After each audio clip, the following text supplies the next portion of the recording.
Price Lord. ஆண்டவர்கிட்ட பதில் வரலையே அப்படின்னு சொல்லி நிறைய பேர் சொல்லுவாங்க, எத்தனையோ வருஷமாக நான் காத்திருக்கேன், ஆனால் எனக்கு பதில் கிடைக்கல அப்படின்னு சொல்லி.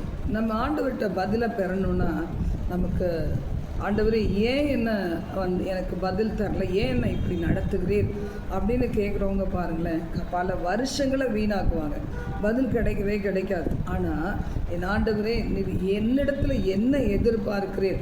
இப்போ பாருங்கள், தேவனே என்னை ஆராய்ந்து, சங்கீதம் 139 23 24 வாசிக்கிறோம்.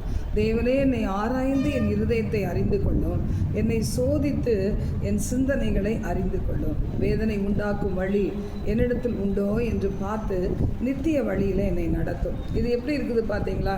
ஆண்டவரே எனக்கு ஏன் இந்த சோதனை, ஏன் கஷ்டம் அப்படிலாம் கேட்கல. ஆண்டவரே என் இருதயத்தை நீர் ஆராய்ந்து பார்த்து, என்னுடைய சிந்தனை ஆராய்ந்து பார்த்து, உங்களுக்கு ஏதாவது நான் வேதனை உண்டாக்குற வழி என்கிட்ட இருந்தால் அதை நீங்கள் எடுத்து போட்டுருங்கப்பா, எனக்கு நித்திய வழியிலே நடத்தும். என்னுடைய பாதை தவறாக இருக்கலாம், என்னை நித்தியமான பாதையில் நல்ல வழியிலே நடத்தும்னு சொல்லி யாரெல்லாம் தங்களை தாழ்த்துக்கிறாங்களோ ஆண்டவர் பாருங்கள், அவங்களுடைய வழிகளில் அவர் இடைப்பட்டு ஆலோசனைகளை கொடுத்து அவர்களை வெளியே கொண்டு வர வல்லவராக இருக்கிறார். ஒரு ஆன்சர் நம்முடைய வாழ்க்கையில் இருக்கிற கொஸ்டினுக்கு, கேள்விகளுக்கு பதில் பெறணும்னா நம்முடைய நல்ல காரியங்கள் நான் என்னையே நான் பெருமைப்படுத்திக் கொள்வதற்கு போன்றது காரியம்தான் ஆண்டவர் ஏன் செய்யலை, ஏன் அப்படி செஞ்சீங்க, ஏன் இப்படி பண்ணீங்க, ஏன் இவங்க என்னுடைய வாழ்க்கையில் நீங்கள் அனுமதிச்சிங்க, அப்படி ஒரு லைஃப் நான் நடந்திருக்கலாமே, அப்படி ஒரு வாழ்க்கையில் நான் போயிருக்கலாமே, எனக்கு எதுக்கு இப்படி நடத்துங்க, ஏன் ஏன் ஏன் அப்படின்னு கேட்குற வரைக்கும் பாருங்களேன், பதிலே கிடைக்காது. இன்றைக்கி அநேகர் ஆண்டவர்கிட்ட இப்படியே முறையிடுறதுனால அவங்க பாருங்கள் ஆண்டவருடைய இருதயத்தை விசனப்படுத்துகிறாங்க, கர்த்தருடைய இருதயத்தை விசனப்படுத்துகிறாங்க. இதை அறியாதபடி நாம் என்ன செய்கிறோம்? ஆண்டவர்கிட்ட கேட்குறோம். ஆண்டவர் சொல்கிறாரு, நான் ஒரு குயவன் கையில் மண் போயிடுச்சுன்னா அந்த குயவன் கையில் அந்த மண் அடங்கி இருக்கணும். இந்த மண் அடங்காமல் அது ஷேப் பண்ணும்போது அதுக்கு விட்டு கொடுக்காமல் இருந்ததுன்னு வச்சுக்கோங்களேன்.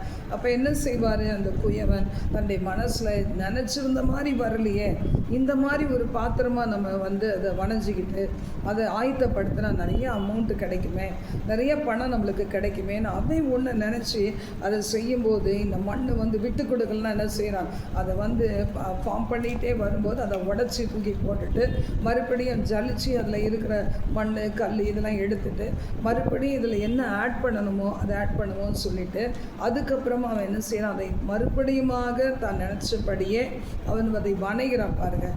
அப்போது அந்த மாதிரி நம்முடைய வாழ்க்கை கூட சில நேரங்களில் பாருங்கள், ஏன் ஆண்டவரேன்னு கேட்டு அவர் என்ன நினைக்கிறாரோ அந்த இதுக்கு நம்ம ஒப்பு கொடுக்காதனால பார்த்திங்கன்னா நம்முடைய வாழ்க்கை சிதைந்து போய் சின்ன பின்னமாக்கி வாழ்க்கையின் பல காலங்கள் வீணாக போகுது. ஆனால் இன்றைக்கி ஆண்டவரே நீர் என்னில் மகிமைப்படும்னு சொல்லி நீங்கள் சொல்லி பாருங்களேன், கர்த்தர் நிச்சயமாக உங்களுடைய வாழ்க்கையில் பிரச்சனைகளுக்கு தீர்வை கொடுப்பார். கர்த்தர் உங்களை ஆசீர்வதிப்பார். God bless you.